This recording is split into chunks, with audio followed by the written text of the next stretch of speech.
What really makes a government strong? Is it just about having a big army or maybe loads of wealth? Well, history kind of shows us that those things, they don't always last, do they? Right. And thinkers, political scientists, they always seem to come back to the same core things. It's the trust of the people. Absolutely. Trust and, crucially, the ethics of the leaders themselves and how open the government is about what it's doing. Transparency. Exactly. So welcome back, everyone, to the deep dive. Today, our mission, it's pretty specific, quite ambitious, actually. We're looking at a set of historical cases, cases 24 through 30. Right. These come from the very early days of Islamic governance. And these weren't just, vague ideas. They were actual rules about administration, about ethics, set down 1,400 years ago. And standards that, interestingly, a lot of modern constitutional experts still point to. Yeah. Sort of like a gold standard for accountable government. That's fascinating. So maybe set the stage for us. Where does this fit in with what we've discussed before? Sure. So in our previous deep dives, remember, we looked at the blueprints, the constitutional ideas. Okay. We talked about political representation, how that worked, and judicial independence, setting up the courts. Really, the theory of power, how it's structured, how it's limited. Got it. The framework. Exactly. But, well, theories are one thing. Making them work day to day, that's the real challenge. So today, we're shifting gears. We're looking squarely at the application of power. How did those ideas translate into practice? So administrative excellence and government ethics. This is where the rubber meets the road, so to speak. That's a good way to put it. It's about how a government actually functions, how it moves from principles on paper to, accountable actions in the real world, especially across a state that was growing really fast. Right, because if the administration, the actual machinery of government is, corrupt or inefficient or just operates in secret, Then the whole system just breaks down, doesn't it? yeah, trust completely disappears. So the big question for you listening in as we dig into these cases is this. How did this new polity, without all our modern tech, no instant communication, Right, no emails, no databases. how did they set up rules for transparency, for accountability, that even today, with all our resources, modern democracies still find really hard to meet consistently? That's the puzzle we're exploring. Okay, so to answer that, we probably need to start with the absolute basics, the mechanics of it all. Exactly. Before you can even talk about ethics, you need the plumbing to work. You need structure. You can't hold someone accountable if you have no proof of what they actually did. Right. Or what they were even supposed to do. Precisely. And that brings us straight to case 24. So case 24 tackles this head on. It's about the most fundamental thing, but also operationally really complex institutional memory through documentation. Okay, so keeping records. But not just, casual notes. The principle here was systematic documentation and categorization Yeah. and archival for every significant government decision. Every single one. That sounds intense. We're not talking just scribbling things down. No. This was about establishing a formal state archive. They called it a Dion. And standardizing the kinds of records that went into it. Wow. Okay, so what kind of records are we actually talking about? What went into this, Dion? The sources are pretty specific. We're talking detailed copies of letters sent out to governors in faraway provinces. Right. Formal treaties that were signed, records of judicial decisions, and really critically comprehensive tax and financial records. Okay, that's broad. It is. And it wasn't just about, ticking a box. This was building infrastructure. Think about the challenge back then. 14 centuries ago. Yeah. The government's expanding fast across different regions, people using different scripts, different ways of measuring things. Huge logistical hurdles. Massive. So to create this central archive, they had to figure out how to standardize things, what materials to write on, the format for official documents, ways to cross-reference decisions may be made years apart. They were basically creating a database, a physical one. In essence, yes. Without a computer in sight. It's quite remarkable. And that changes everything, doesn't it? Because if the only record is in someone's head, power is just arbitrary. It depends on who's in charge today. Exactly. But by creating this archive, this central verifiable audit trail, they built continuity. Institutions outlast individuals. So the lesson is pretty clear then. Simple but profound. Good governance needs accurate, lasting records. It's not optional. Without that verifiable chain of custody for decisions and actions, you just can't have accountability. Right. It meant governance wasn't tied to one person's memory or lifespan. A new governor arrives, they don't just rely on hearsay. They can go to the archive, pull the letters, see the past tax agreements, the land disputes. It sounds incredibly modern, like the principles behind our e-governance systems today, logging everything so auditors or future leaders can check things years later. The parallels are definitely there.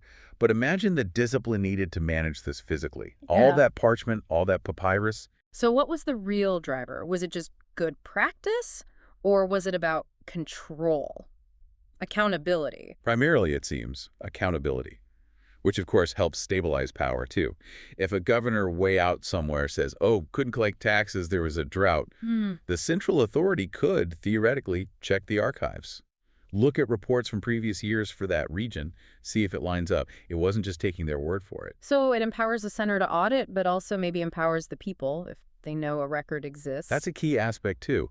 Knowing there's a record somewhere gives people a basis to appeal decisions they think are unfair.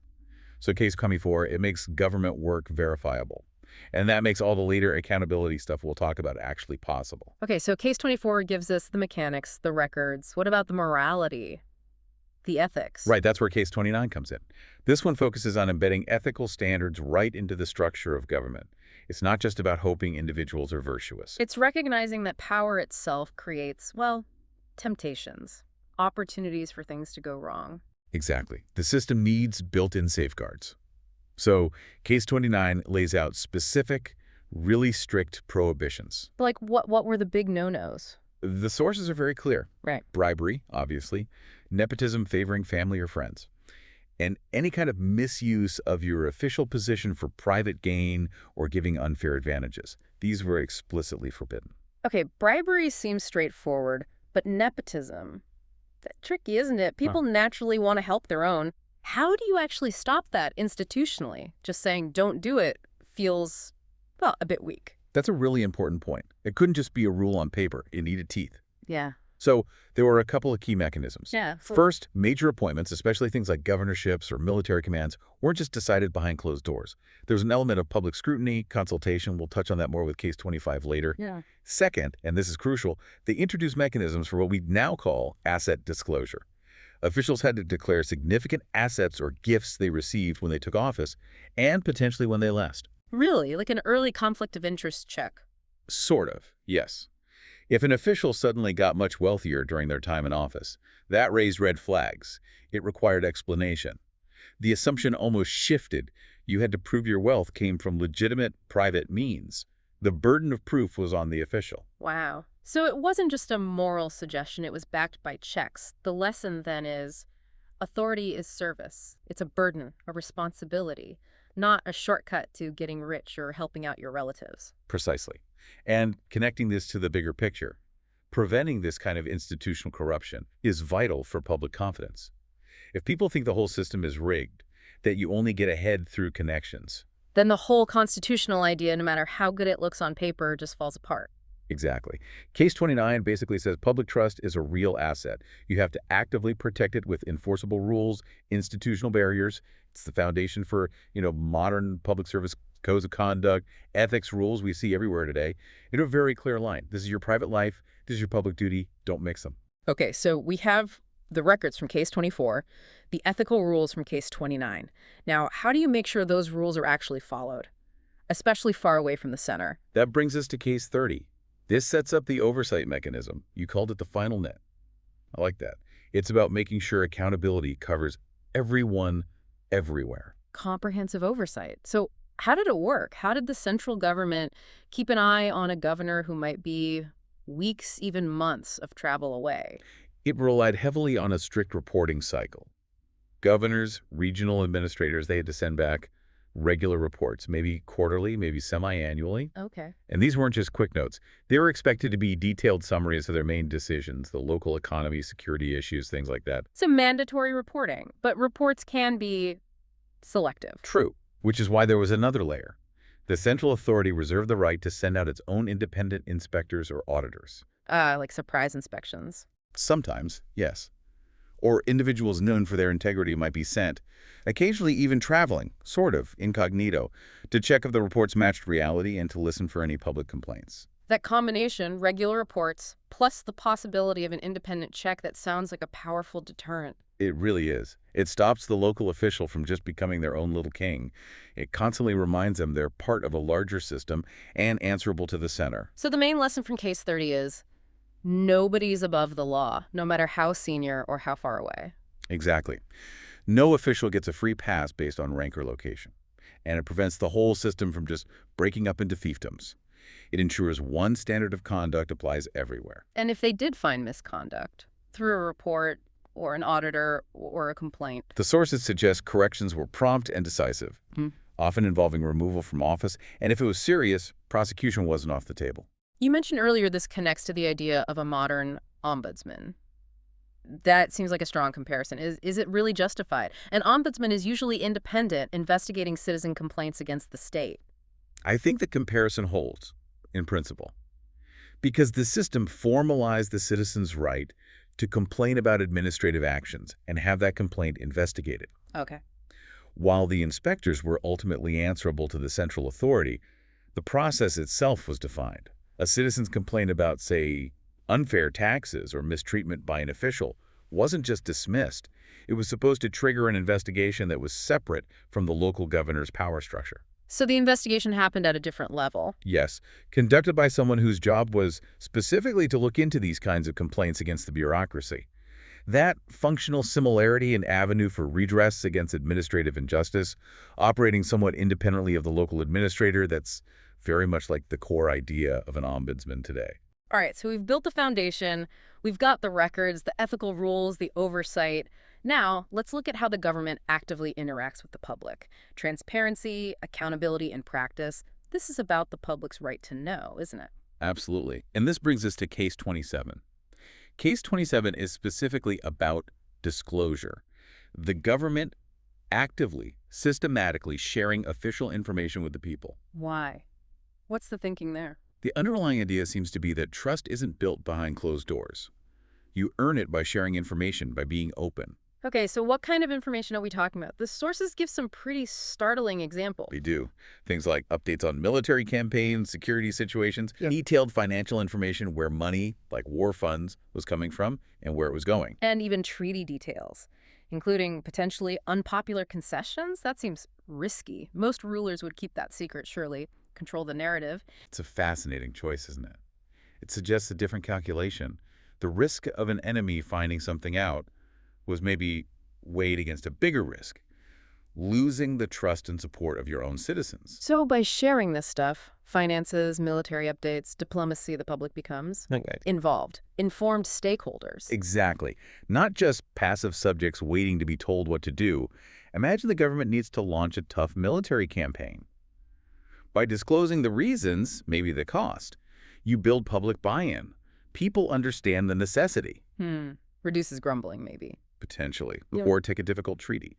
If it includes concessions that look bad on the surface, explaining the why, the bigger strategic picture, rather than trying to hide it. Helps people understand the trade-offs involved, even if they don't like it. Right. It manages expectations and maintains credibility. But still, the question any modern government official would ask is, where's the line? You can't disclose everything, surely. Troop movements before an attack, specific intelligence. No, probably not operational tactics. The line seems to have been drawn around things that directly affected the public's loyalty, their well-being, and the use of public resources. So the reasons for deploying troops, yes. The budget allocated, yes. The final terms of a peace deal, yes.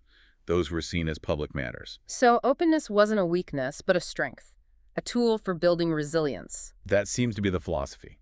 When people understand why things are happening, why resources are being used in a certain way, they're more likely to support it, to make sacrifices even, and they're less susceptible to rumors or enemy propaganda. It really does sound like an early version of freedom of information principles, the idea that the public has a right to know what the government is doing in its name. The historical roots are definitely there. This active mandated disclosure is a clear precursor. Okay, this next one, Case 28. You said earlier, this is where it gets really interesting, because it goes beyond just disclosure. It's about transparency and operations. What's the key difference there? Disclosure versus transparency. Yeah, it's a crucial distinction. Disclosure, like in Case 27, is about sharing the result, the final information, the what. Okay. Transparency, in Case 28, is about showing the process, How did we get to that result? How are decisions actually being made? It's the how. So the public has a right to see the wheels turning, not just the final product. That's the core principle of Case 28. People have a right to understand the decision-making process itself. And the main example given for this is the distribution of zakat, the mandatory alms or charity tax. Why focus on that specifically? Well, zakat was incredibly important. It wasn't just optional charity. It was a pillar of faith, a legal requirement, and a major tool for wealth redistribution. It touched everyone, the people paying, the administrators collecting and distributing, and the people receiving aid. Right, so high stakes, lots of potential for things to go wrong or be seen as unfair. Exactly. So the government couldn't just say, okay, we collected X amount and gave it out. They had to be transparent about the whole system. How so? What did they have to show? Things like, what's the formula used to calculate how much someone owes? What are the specific criteria for who qualifies to receive aid?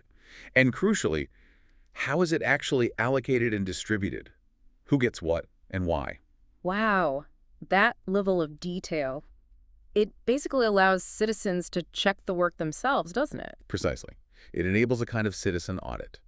If you knew the rules for how aid should be distributed in your area, you could tell if something was off. Is your village getting less than it should? Is someone getting aid who doesn't seem to meet the criteria, maybe because they have connections? Ah, so it directly links back to Case 29, banning nepotism and favoritism. Transparency makes it harder to get away with that. Yes. And it connects to Case 24, the record keeping. The transparent process ensures the records of expenditure actually match the publicly stated rules. It moves accountability from being reactive, catching problems after they happen, to being proactive. It builds checks into the system itself. That's a really powerful idea. If the process is open, the outcomes have to be defendable. You can't easily hide biased or corrupt decisions inside a black box of bureaucracy. Absolutely. Accountability really requires this kind of operational transparency. And you see direct echoes today, don't you? Public budget hearings, open government data initiatives, where the raw numbers behind decisions are published. Yeah, the push to see how our tax money is spent, not just the total amount. It's that same principle, moving from just the what to the how. That's often the sign of a system genuinely committed to rooting out hidden manipulation or unfairness. Okay, let's bring it back to the individual official again with Case 26. This one seems to be about setting a really high bar for personal conduct, especially around money. Yes, Case 26 enforces a very strict standard. The principle is clear. Government officials are explicitly, proactively accountable for their financial and ethical behavior. And the example often cited is the Prophet Muhammad himself demanding absolute honesty from tax collectors. That's right. Any dishonesty, any lack of clarity, especially concerning public funds, was seen as a major breach of trust. A betrayal, essentially. And it wasn't just about outright stealing, was it? It seems to cover more subtle things, too. Exactly. It covers any lack of honesty in the process of collection or handling funds. It anticipates those gray areas where corruption often sticks not with grand theft, but maybe with small gifts, or blurring the lines between public resources and personal benefit. Is there a specific story or incident that illustrates this? There's a well-known one about an official who was sent to collect the zakat. He came back and said, effectively, okay, this pile of money is for the state treasury and this other pile. Well, people gave this to me personally as gifts while I was doing my rounds. And that wasn't accepted? Not at all. He was immediately challenged. Why would people give him gifts specifically while he was acting in his official capacity? The principle established was unambiguous.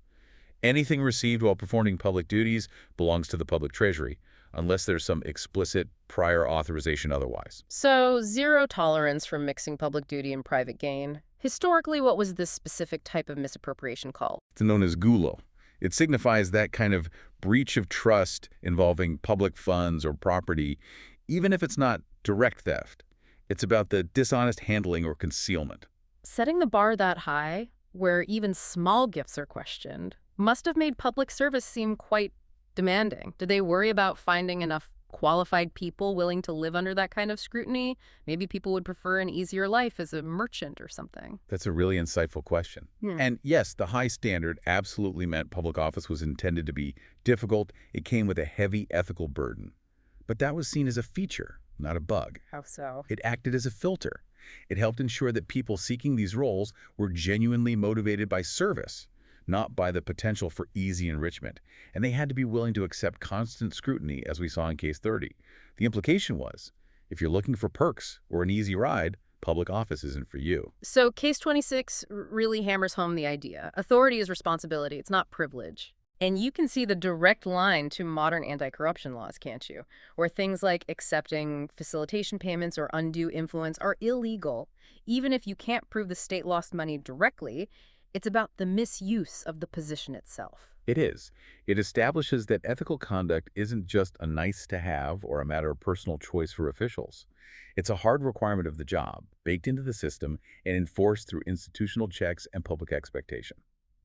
Okay, so we've looked at the mechanics, the ethics, the transparency, the accountability of the administrative system itself. But there's one more crucial piece. How do we ensure that this efficient, ethical machine actually serves the needs of all the people? Right. An accountable system is great, but if it's only implementing policies decided by a tiny, out-of-touch group, it's still not truly serving the public. Precisely. Accountability doesn't mean much if the policies themselves don't reflect the community's needs and perspectives.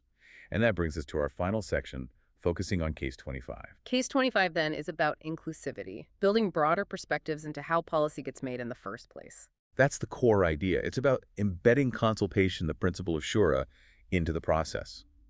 Policy shouldn't happen in a vacuum. It needs to deliberately integrate diverse viewpoints to be seen as legitimate and to actually work effectively on the ground. And the key historical example often used here is the Treaty of Hudaybiyah. Yes. Now, for listeners familiar with the history, that treaty was controversial, to say the least. Many followers at the time saw it as a major step back, maybe even humiliating. Concessions made to opponents when they felt strong. Why use that treaty as the prime example of inclusivity? It seems counterintuitive. Well, I think it's used precisely because it was so controversial. That highlights why the process is so important. Okay. If a leader only insults people when the decision is easy or popular, then consultation is just for show, isn't it? But here, the decision was strategically complex and emotionally very difficult for many key supporters. The reason extensive consultation was needed wasn't just to get advice. It was critical to ensure that even those who strongly disagreed with the outcome felt their concerns, their objections, had been genuinely heard and weighed before the final decision was made and implemented. So the process itself builds legitimacy, even for an unpopular decision. Exactly. That inclusivity, that process of hearing people out, it helps secure buy-in or at least acceptance for a tough strategic move. It reduced the chances of internal splits or rebellion later on. The lesson is clear.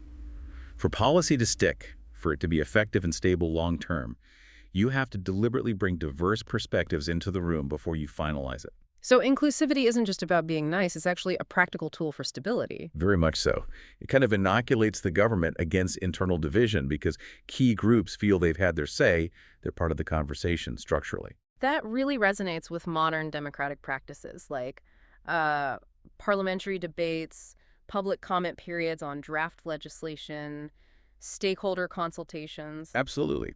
Think about major reforms today, tax changes, environmental rules. Governments often go through lengthy consultations precisely for this reason. It forces the people in power to justify their plans against different viewpoints and expert critiques. It helps avoid that ivory tower problem where decisions are made by a small group who think they know best, but they're disconnected from the reality on the ground. That's the goal. Case 25 ensures that the efficient, accountable administrative machine we've been building through the other cases is actually pointed in the right direction, serving the real, complex needs of the whole diverse community. Wow. Okay, we have covered a huge amount of ground today, from the nitty-gritty of keeping records to the high-level principle of including diverse voices in policy. It paints a picture of a really comprehensive system for ethical administration. Maybe we can quickly recap those key pillars we've identified. That's good. We started with the foundations, the structure. Right. Pillar 1 was meticulous record-keeping case 24, building that institutional memory, that audit trail. Then second, embedding strict institutional ethics case 29. Making it clear through rules that public office isn't about privilege, banning things like bribery and nepotism structurally. Third, comprehensive oversight case 30, that final net ensuring scrutiny for all officials everywhere. Okay, so that's the structure. Then we move to the government's active responsibilities towards the public. Yeah. Fourth was proactive disclosure case 27, sharing information, even sensitive stuff, to build trust and make citizens informed stakeholders. Fifth, demanding transparency in the actual operations case 28, showing the how, not just the what, allowing for that citizen audit, particularly with things like public funds. Sixth was the intense personal accountability required of officials case 26, defining authority strictly as responsibility with zero tolerance for mixing public duty and private gain. And the final pillar, tying it all together. Making sure the whole system serves everyone, inclusivity case 25. Building consultation and diverse perspectives right into the policy-making process itself. Exactly, 7 pillars. And when you look at them together, the overall impact is really quite profound, isn't it? Yeah. The entire system seems meticulously designed to frame governance completely as service with responsibility. It uses clear rules, verifiable processes, and public engagement to constantly fight against the natural tendency of power to become about privilege and personal benefit.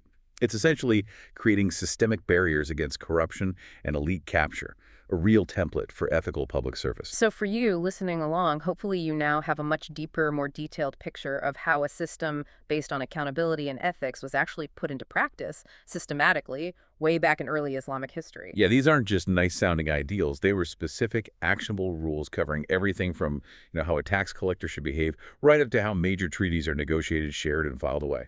Which brings us to our final thought for you to take away and maybe mull over. Right. If these fundamental principles, things like the absolute necessity of systematic record keeping, case 24, or the institutional ban on nepotism, case 29, if these were seen as essential administrative requirements 14 centuries ago, requirements considered critical for the basic functioning, the legitimacy, even the survival of a state that was growing incredibly quickly. What does that say about our modern political system? Where do you see the connection? Well, why is it that these same seemingly basic standards, transparency in how public money is spent, strict rules against favoritism, holding officials truly accountable for gifts or conflicts of interest, why do these still seem to be such constant points of struggle, of crisis, even debate in so many democracies today? That's a challenging question. Are we just doomed to keep fighting the same battles over and over? That's the provocation, I suppose.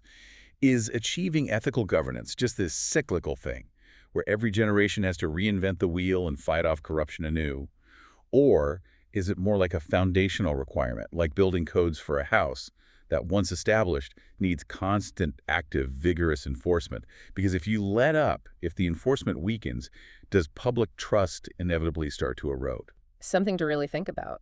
The answer probably isn't just in having the right laws on the books. Maybe it's more about the collective will, institutional and public, to actually uphold those pillars we talked about: service, responsibility, transparency, and ultimately integrity. A powerful note to end on. Thank you for joining us on this deep dive into administrative excellence and government ethics. Until next time, keep reflecting on what true leadership and integrity really mean.